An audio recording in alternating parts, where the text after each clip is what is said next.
ಕೇವಲ 10 ನಿಮಿಷದಲ್ಲಿ ತುಂಬಾ ರುಚಿಯಾಗಿರುವಂತಹ ಹೆಲ್ದಿ ರೆಸಿಪಿ ಮಾಡೋಣ ಬನ್ನಿ. ಖಂಡಿತ ಈ ರೆಸಿಪಿ ಎಲ್ರಿಗೂ ತುಂಬಾ ಇಷ್ಟ ಆಗುತ್ತೆ, ಯಾಕೆಂದರೆ ಅಷ್ಟೊಂದು ಹೆಲ್ದಿಯಾಗಿರುವಂತಹ ರೆಸಿಪಿ ಇದು. 1 ಕಪ್ ಹೆಸರು ಕಾಳು ಒಂದು 4-5 ತಾಸು ನೆನೆಸ್ಕೊಂಡು ತೊಗೋಬೇಕು, ಅಥವಾ ನೀವು ಬೆಳಗ್ಗೆ ಮಾಡೋದಿದ್ದರೆ ರಾತ್ರಿಯೇ ನೆನೆಸ್ಕೊಂಡು ತೊಗೋಬೋದು. ಇವಾಗ ಮಿಕ್ಸಿ ಜಾರಿಗೆ ಹಾಕ್ಕೊಂಡಿನಿ, ಅದ್ರ ಜೊತೆಗೆ ಕರಿಬೇವಿನ ಸೊಪ್ಪು ಹಾಕ್ಕೊತಿದ್ದೀನಿ. ನಿಮ್ಗೆ ಎಷ್ಟು ಇಷ್ಟನೋ ಅಷ್ಟು ಹಾಕೋಬೋದು ನೀವು ಇದರಲ್ಲಿ ಕರಿಬೇವಿನ ಸೊಪ್ಪು.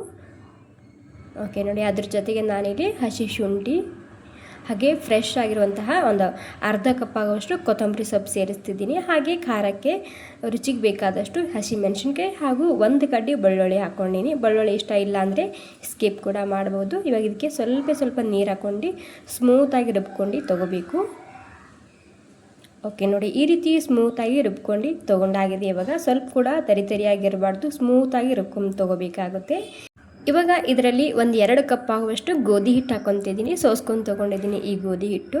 ಅದ್ರ ಜೊತೆಗೆ ಒಂದು ಸ್ವಲ್ಪನೇ ಅಜ್ವೈನು ಹಾಗೂ ಜೀರಿಗೆ ಹಾಗೂ ಒಂದು ಸ್ವಲ್ಪನೇ ಕಲರ್ಗೋಸ್ಕರ ಅರಿಶಿನ ಹಾಕ್ಕೊಂಡಿದ್ದೀನಿ. ಹಾಗೆ ಹೋಮ್ ಮೇಡ್ ಪ್ಯೂವರ್ ಆಗಿರುವಂತಹ ಮಸಾಲೆ ಖಾರ ಹಾಕ್ತಿದ್ದೀನಿ. ಮಸಾಲೆ ಖಾರ ಇಲ್ಲ ಅಂದರೆ ಖಾರದ ಪುಡಿ ಹಾಕ್ಕೋಬೋದು.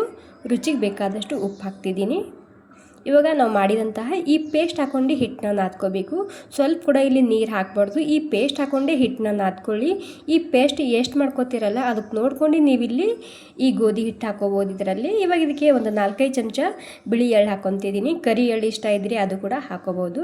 ಇವಾಗ ಏನಿಲ್ಲ, ಈ ಪೇಸ್ಟ್ ಹಾಕ್ಕೊಂಡು ಹಿಟ್ಟನ್ನ ನಾದ್ಕೋಬೇಕು.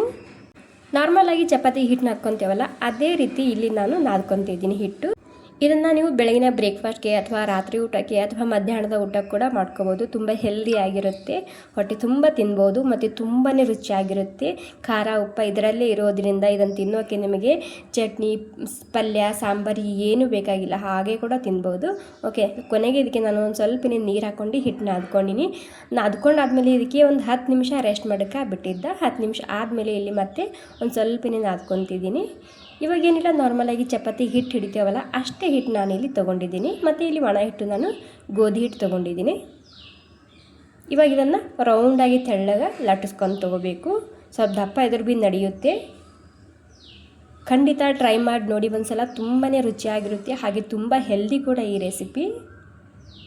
ಓಕೆ ನೋಡಿ, ಇಲ್ಲಿ ನಾನು ಒಳಗಡೆ ಈ ರೀತಿ ರೌಂಡಾಗಿ ಲಟ್ಟಿಸ್ಕೊಂಡಾದ್ಮೇಲೆ ಒಳಗಡೆ ಒಂದು ಸ್ವಲ್ಪ ಹಿಟ್ಟು ಮತ್ತು ಎಣ್ಣೆನ ಹಾಕ್ತಿದ್ದೀನಿ. ಮತ್ತು ಈ ರೀತಿ ಮಡಿಸ್ತಿದ್ದೀನಿ. ನಿಮಗಿಲ್ಲಿ ಯಾವ ರೀತಿ ಬೇಕೋ ಆ ರೀತಿ ಮಾಡ್ಕೋಬೋದು. ನಾರ್ಮಲಾಗಿ ಚಪಾತಿಗೆ ರೌಂಡಾಗಿ ಲಟ್ಟಿಸ್ಕೊಂಡು ಮಾಡ್ತೀವಲ್ಲ ಆ ರೀತಿ ಕೂಡ ನೀವು ಅದನ್ನು ಮಾಡ್ಕೋಬೋದು, ಅಥವಾ ಈ ರೀತಿ ಇಷ್ಟ ಇದ್ದರೆ ಇದೇ ರೀತಿ ಮಾಡ್ಕೊಳ್ಳಿ, ಸೂಪರ್ ಆಗಿರುತ್ತೆ. ದಿನಾಲೂ ಚಪಾತಿ ರೊಟ್ಟಿ ತಿಂದು ಬೇಜಾರಾಗಿದ್ದರೆ ಮಿಸ್ ಮಾಡದೆ ಒಂದು ಸಲ ಟ್ರೈ ಮಾಡಿ ನೋಡ್ಬೋದು ಈ ರೆಸಿಪಿ. ಓಕೆ ನೋಡಿ, ಮತ್ತೆ ಒಂದು ಸ್ವಲ್ಪ ತೆಳ್ಳಗದನ್ನು ಲಟ್ಟಿಸ್ಕೊಂಡು ತೊಗೊಂಡಿದ್ದೀನಿ. ಇಲ್ಲಿ ಹಂಚು ಕೂಡ ಬಿಸಿಯಾಗಿದೆ. ಸ್ವಲ್ಪ ಹಂಚಿಗೆ ಮೊದಲಿಗೆ ಎಣ್ಣೆನ ಚಿಮ್ಕಿಸ್ತಿದ್ದೀನಿ. ಎಣ್ಣೆ ಚಿಮ್ಕಿಸಿ ಈ ಚಪಾತಿ ಹಾಕ್ತಿದ್ದೀನಿ. ಇದಕ್ಕೆ ನೀವು ಚಪಾತಿ ಅಂತೀರಾ, ಪರೋಟ ಅಂತೀರಾ ಅನ್ನೋದು ನನಗೆ ಕಮೆಂಟ್ ಮಾಡಿ ತಿಳಿಸಿ. ಇವಾಗ ಏನಿಲ್ಲ, ನಾರ್ಮಲಾಗಿ ಚಪಾತಿ ಅಥವಾ ಪರೋಟ ಬೇಯಿಸ್ತೇವಲ್ಲ ಅದೇ ರೀತಿ ಎಣ್ಣೆ ಅಥವಾ ತುಪ್ಪನ ಹಚ್ಚಿ ಎರಡೂ ಕಡೆಗೆ ಕ್ರಿಸ್ಪಿ ಆಗಬೇಕು ಅಥವಾ ಗೋಲ್ಡನ್ ಬ್ರೌನ್ ಆಗೋ ತನಕ ಸರಿಯಾಗಿ ಬೇಯಿಸ್ಕೊಂಡು ತೊಗೋಬೇಕು. ಇದರಲ್ಲಿ ಉಪ್ಪು ಖಾರ ಇರೋದ್ರಿಂದ ನಿಮಗೆ ಪಲ್ಯ, ಚಪಾತಿ, ಸಾಂಬಾರು ಏನೂ ಬೇಕಾಗಿಲ್ಲ. ಜಸ್ಟ್ ನೀವು ಬಿಸಿ ಇರುವಾಗ ಮೇಲೆ ಒಂದು ಸ್ವಲ್ಪ ತುಪ್ಪ ಹಾಕ್ಕೊಂಡು ತಿನ್ಬೋದು, ಅಥವಾ ಮೊಸರು ಇಷ್ಟ ಇದ್ದರೆ ಮೊಸರಿನ ಕೂಡ ಈ ರೊಟ್ಟಿ ಅಥವಾ ಚಪಾತಿನ ತಿನ್ಬೋದು. ಸೂಪರಾಗಿರುತ್ತೆ ಟೇಸ್ಟು. ವಾವ್ ನೋಡಿ, ಎಷ್ಟು ಸೂಪರಾಗಿ ಕಾಣ್ತಿದೆ ಅಲ್ವಾ? ತುಂಬಾ ಕ್ರಿಸ್ಪಿಯಾಗಿ ಬಂದಿದೆ ಮೇಲಿನ ಲೇಯರ. ಎಲ್ಲನೂ ಇದೇ ರೀತಿ ಮಾಡ್ಕೋಬೋದು. ಓಕೆ, ಈ ಸಿಂಪಲ್ ಹೆಲ್ದಿ ಬ್ರೇಕ್ಫಾಸ್ಟ್ ರೆಸಿಪಿ ನಿಮಗೆ ಇಷ್ಟ ಆಗಿದೆ ಅನ್ಕೋತೀನಿ. ಆಗಿದ್ದರೆ ಒಂದು ಲೈಕ್ ಮಾಡಿ. ಹಾಗೆ ಈ ರೆಸಿಪಿ ನೀವು ಎಲ್ಲಿಂದ ನೋಡ್ತಿದ್ದೀರಿ ಅಂತ ನನಗೆ ಕಮೆಂಟ್ ಮಾಡಿ ತಿಳಿಸಿ. ಓಕೆ, ಸೂಪರಾಗಿರುವಂತಹ ಹೆಲ್ದಿ ಆಗಿರುವಂತಹ ಹೆಸರು ಕಾಳಿನ ಪರೋಟ ರೆಸಿಪಿ ರೆಡಿಯಾಗಿದೆ. ನನಗಂತೂ ತುಪ್ಪ ಹಾಕ್ಕೊಂಡು ತಿನ್ನೋದು ತುಂಬಾ ಇಷ್ಟ, ಯಾಕಂದರೆ ಅಷ್ಟು ರುಚಿಯಾಗಿರುತ್ತೆ. ಸೊ ಬಿಸಿ ಬಿಸಿ ಇದ್ದಾಗ ಮೇಲೆ ತುಪ್ಪ ಹಾಕ್ಕೊಂಡು ತಿನ್ನಿ, ಸೂಪರಾಗಿರುತ್ತೆ. ಆರಿದ್ಮೇಲೆ ಮೊಸರಿದ್ದರೆ ಮೊಸರಿನ ಕೂಡ ತಿನ್ಬೋದು. ಓಕೆ, ಈ ಸಿಂಪಲ್ ಹೆಲ್ದಿ ರೆಸಿಪಿ ಇಷ್ಟ ಆಗಿದೆ ಅನ್ಕೋತೀನಿ. ಆಗಿದ್ದರೆ ಒಂದು ಲೈಕ್ ಮಾಡಿ. Thank you.